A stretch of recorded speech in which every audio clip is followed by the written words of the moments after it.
Hola, ¿qué tal? ¿Cómo están? Espero que estén bien. Soy el Padre Hayen, les saludo con el cariño de siempre. Me da mucho gusto que nuevas personas se hayan integrado ya a nuestro grupo de WhatsApp para poder tener estas catequesis y ustedes se sientan acompañados en este proceso de liberación. Tuvimos una misa ya hace unos días y vamos a planear ya la próxima para el mes de octubre, perdón, septiembre. El día 13 de septiembre será la Misa de los Ángeles. Y hoy quiero hablarles sobre un tema pues que a todos nos interesa, a los que estamos en este camino de la liberación, de los exorcismos, y es el tema de la existencia del demonio.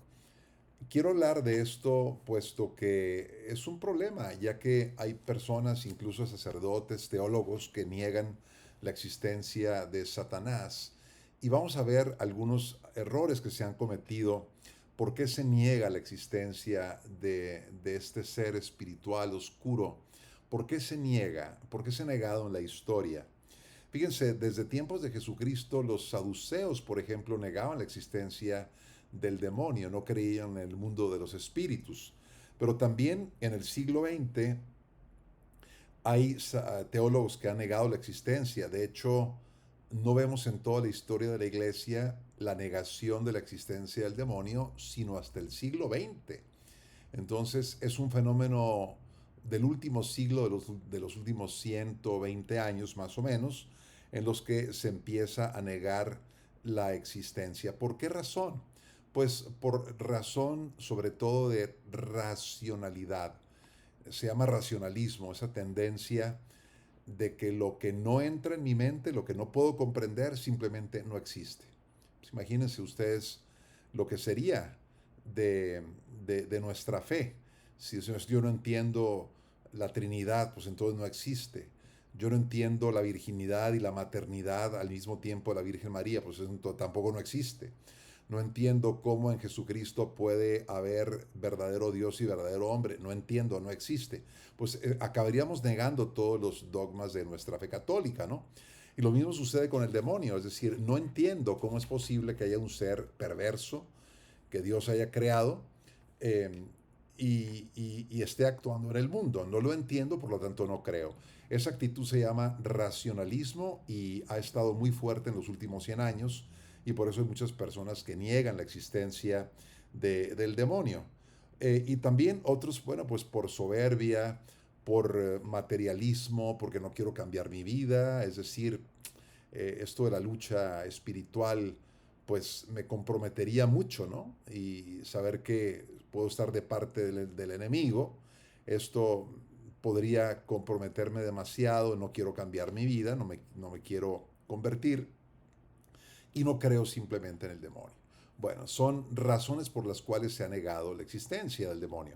Pero fíjense cómo ya en el ámbito protestante, vamos a hablar un poquito sobre el ámbito de los protestantes, que han negado teólogos protestantes la existencia del demonio. Por ejemplo, Lutero sí creía en la existencia del diablo, pero él creía que el hombre era así como un ser sobre el cual se trepaba a veces Dios y a veces se trepaba el diablo, ¿no? Se nos sube encima uno, se nos sube encima del otro. El pobre hombre es como un burrito que a veces tiene que llevar a Dios o el diablo. Bueno, eso decía Lutero. No negaba la existencia del demonio, pero después ya los teólogos protestantes, nacidos de la reforma que hizo Lutero, ya empiezan a negar la existencia del demonio. Fíjense, por ejemplo, algunos teólogos protestantes decían que el demonio simplemente pues es un símbolo del mal, pero que en realidad no existe como un ser personal, ¿no? Decía uno, por ejemplo, la demonología es una ligereza indigna de la teología. No tiene por qué estar ahí en la teología todo lo que estudie los demonios.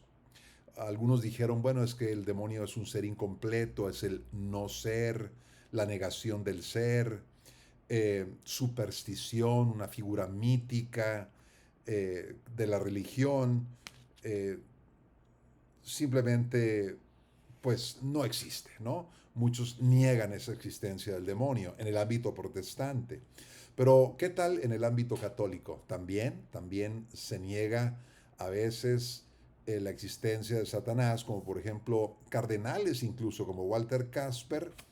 Él decía que el problema del mal, creer en el demonio, no es algo bíblico, simplemente es el que el mundo de la Biblia pues tiene un ambiente mitológico y el demonio es parte de esta mitología de la Biblia, ¿no? Decía un cardenal, Walter Casper, ¿no? Alemán. Otros también han negado la existencia del demonio, como por ejemplo Arturo Sosa Abascal, que fue el prepósito general de los jesuitas. Él llegó a negar la existencia del demonio. Claro que pues le saltaron inmediatamente pues muchas personas, esto fue recientemente, y claro que tuvo que retractarse, ¿no? Eh, Otros pensadores católicos, como por ejemplo Herbert Hagg, escribió una obra que se llama Adiós al Diablo, y él dice que el diablo simplemente es un fenómeno cultural. En ese sentido, verá que Jesús nunca luchó contra un ser como el demonio, sino simplemente luchó contra el mal. Esto es en el ámbito católico. Bueno, pero ¿por qué nosotros los católicos debemos de creer que el demonio sí existe? Vamos a ver algunas razones, porque es parte de la revelación cristiana la existencia del demonio. Fíjense, primero, eh, quiero decir que hay que cuestionar a las personas que no creen en el demonio. Bueno, ¿cómo sabes que no existe? ¿Cómo demuestras la no existencia del demonio? Es algo que podemos también nosotros preguntarles a estas personas. ¿Cómo descubriste tú, por ejemplo, que el demonio es simplemente una personificación o un símbolo del mal? ¿Cómo lo encontraste? ¿Cómo llegaste a esa conclusión? Y nosotros podemos llegar a la conclusión de que el demonio existe simplemente por los datos que tenemos de la revelación divina. ¿Verdad? Es porque Dios lo ha dado a conocer en su revelación y esta verdad está plasmada en la Sagrada Escritura. Eh, Fíjense, también les cuento un poquito del padre Gabriel Amort, ¿no? Que fue un gran exorcista y que fue el fundador de la Asociación Internacional de Exorcistas. Él tuvo muchas discusiones porque él peleaba mucho en la iglesia para que fueran instituidos exorcistas en las diferentes diócesis del mundo, ¿no? Y decía, muchos obispos no creen en la existencia del demonio. Y esto lo perturbaba y lo llevaba a confrontarse con cardenales incluso, con los que él platicó y discutió, que le decían, usted está equivocado, padre Amor, ¿cómo es posible que piense todavía ese tipo de cosas, no? Y el padre Amor siempre decía, es que es el Evangelio, el Evangelio se vuelve incomprensible si nosotros sacamos la existencia, quitamos la existencia de este ser llamado Satanás, pervertido y pervertidor. Bueno, veamos un poquito de la Biblia que nos enseña el demonio. Primero, el Antiguo Testamento habla mucho de los ángeles, pero no habla tanto del demonio. Claro que sí habla el Antiguo Testamento, por supuesto, pero lo hace de una manera marginal, no lo relega un poco. Sin embargo, cuando el Antiguo Testamento también habla de magia, adivinación, nigromancia, brujería y todo ello, condena todo eso y lo refiere siempre a como cosas del demonio, ¿no? Entonces el Antiguo Testamento habla del demonio, pero no tan abiertamente como el Nuevo Testamento. El Nuevo Testamento habla de la existencia del demonio de una manera total, libre, abierta, no se descubre realmente su existencia, ¿no? Con la venida del Hijo de Dios, con la venida de Jesucristo, pues ahí la existencia del demonio sale al descubierto totalmente. Eh, yo veía a Satanás caer como un rayo del cielo, ¿no? Dice el Evangelio de San Lucas. Vemos también el Evangelio de San Juan. Ustedes son hijos del diablo, dice Jesucristo, ¿no? El que llama Jesús el homicida desde el principio. Y Mateo 25, en ese famoso discurso, también Jesús dice, vayan malditos al fuego eterno preparado para el diablo y sus ángeles, ¿no? Entonces está clara la existencia del demonio. No se diga, por ejemplo, en Judas 6 dice a los ángeles que no mantuvieron su dignidad, sino abandonaron su morada, Dios los tiene guardados con cadenas eternas para el juicio del gran día. Y si vamos a Apocalipsis, pues vamos a ver también ahí la derrota del mismo Satanás. Luego San Pedro nos dirá también que el diablo ronda buscando a quien devorar como un león rugiente, ¿no? Resístanle firmes en la fe. O sea, vemos pues que el Nuevo Testamento despliega totalmente ahí en la revelación de existencia del demonio. No se diga también los santos padres de la iglesia, ellos jamás dudaron de la existencia de los demonios. ¿Para qué nos entretenemos tanto en tantos nombres, no? Pero San Justino, Tasiano, San Ireneo, por ejemplo, Clemente de Alejandría, Orígenes, San Cipriano, San Atanasio, San Basilio Magno, San Juan Crisóstomo, San Beda, San Gregorio Magno, todos hablan de la existencia del demonio. No hay ni uno que niegue la existencia de Satanás. Ahora, bueno, ¿qué dice el magisterio de la iglesia? ¿Es dogma de fe la existencia del demonio? Sí, es dogma de fe. Es decir, es una verdad evidente, no ha hecho falta proclamarse como un dogma, pero es parte de la revelación, lo dice el magisterio de la iglesia en diferentes concilios, como por ejemplo el concilio cuarto de Letrán del año 1215. Ahí se define y el magisterio diciendo, el diablo y los otros demonios fueron creados por Dios con una naturaleza buena, pero ellos hicieron a sí mismos malos. Por lo tanto, es una enseñanza de la iglesia la existencia del demonio y de su pecado. Bueno, ¿y el Concilio Vaticano II qué dice? El Concilio Vaticano II es fue la última carta, ¿no?, del catolicismo en los años 60 del siglo pasado. ¿Qué dice el Vaticano II? Lo menciona muchas veces, el tema del infierno, el tema del demonio, y habla de cómo se debe de tratarse también, no solamente en los documentos del concilio, sino también en los seminarios, en la catequesis debe hablarse de ello, ¿no? Recomienda el Concilio Vaticano II.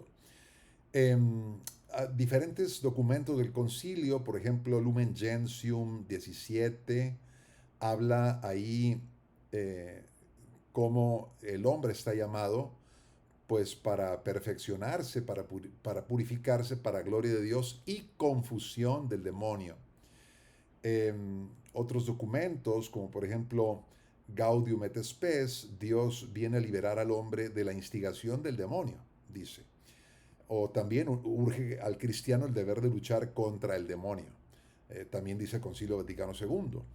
A través de toda la historia, dice también Gaudium et Spes, este documento, dice, existe en la historia una batalla dura contra el poder de las tinieblas, que iniciada en los orígenes del mundo, durará, como dice el Señor, hasta el día final. Y dice Sacrosanctum Concilium, por ejemplo, que los apóstoles, por envío de Cristo, anuncian al Hijo de Dios con su muerte y resurrección, que nos libró del poder de Satanás. Bueno, está claro que es una enseñanza de la iglesia la existencia del demonio. Quiero hacer alusión simplemente a lo que dijo el Papa Pablo VI en sus catequesis de los años 72, creo, en 1972. Cuando el mundo negaba la existencia del demonio, él saca unas catequesis en su audiencia de los miércoles diciendo que se trata de un ser pervertido y pervertidor. Una, no solamente una deficiencia, ¿no? El mal como una deficiencia, sino como una eficiencia. Es decir, como un ser que está activo en el mundo tratando de pervertir al hombre. Y claro, muchas personas, teólogos, sacerdotes, criticaron durísimamente al Papa Pablo VI por esas enseñanzas que dio en los años 70, año 72, el mes de noviembre. Ustedes pueden buscar esas catequesis en internet, las van a encontrar. Y bueno, quería un poquito hablarles sobre este tema para que nunca dudemos de que estamos en batalla, que estamos en combate espiritual. Y bueno, pues me da gusto estar con ustedes nuevamente, y habiendo aclarado este punto, bueno, pues yo ya los dejo, y próximamente nos veremos en nuestra Eucaristía de los Ángeles. Es muy importante que les aclare que la misa que celebramos, no le llamen por favor misa de liberación o misas de sanación, no. Yo las he llamado misas de los ángeles porque están dedicadas a los ángeles y se usan las oraciones de los ángeles en esa misa. Puede ser San Miguel, pueden ser simplemente los ángeles o el ángel de la guarda. Y por eso les pido que no llamemos a las misas misas de liberación. Son misas de los ángeles, y la oración de exorcismo o liberación será posterior a la misa, una vez concluida la misa. Entonces los espero el día, que dijimos, el día viernes 13 de el mes de septiembre a las 6 de la tarde en la catedral. Por ahí los espero. Y bueno, pues me despido de todos ustedes dándoles la santa bendición. Y que el Señor los bendiga en el nombre del Padre, del Hijo y del Espíritu Santo. Amén. Me despido. Que tengan ustedes un feliz día.